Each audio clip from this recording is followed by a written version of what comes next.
বিএনপির চেয়ারপারসন খালেদা জিয়ার মৃত্যুতে গভীর শোক প্রকাশ করেছেন ভারতের প্রধানমন্ত্রী নরেন্দ্র মোদি। তিনি বিএনপির ভারপ্রাপ্ত চেয়ারম্যান তারেক রহমানের কাছে পাঠানো এক শোক বার্তায় এই শোক প্রকাশ করে সমবেদনা জানান।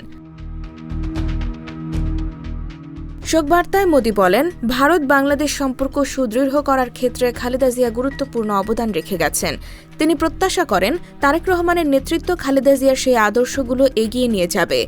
তা এক নতুন পথ চলা নিশ্চিত করতে এবং ভারত ও বাংলাদেশের মধ্যকার গভীর ও ঐতিহাসিক অংশীদারিত্বকে আরও সমৃদ্ধ করতে আলোকবর্তিকা হিসেবে কাজ করবে।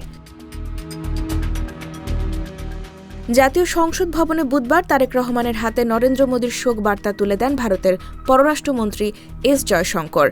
খালেদা জিয়ার প্রতি শেষ শ্রদ্ধা জানাতে ঢাকায় এসেছিলেন ভারতের পররাষ্ট্রমন্ত্রী। মোদি শোক বার্তায় বলেন, বাংলাদেশের সাবেক প্রধানমন্ত্রী ও বাংলাদেশ জাতীয়তাবাদী দলের চেয়ারপারসন খালেদা জিয়ার মৃত্যুর সংবাদে তিনি গভীরভাবে শোকাহত। 2015 সালের জুনে ঢাকায় খালেদা জিয়ার সঙ্গে সাক্ষাৎ ও আলোচনার প্রসঙ্গ উল্লেখ করেন তিনি।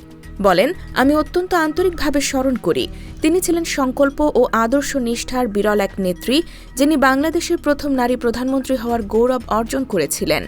বাংলাদেশের উন্নয়ন এবং ভারত বাংলাদেশ সম্পর্ক সুদৃঢ় করার ক্ষেত্রে তিনি অত্যন্ত গুরুত্বপূর্ণ অবদান রেখে গেছেন।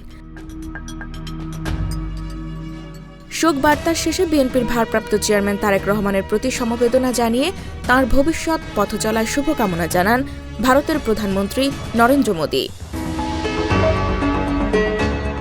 IBTV USA, new York.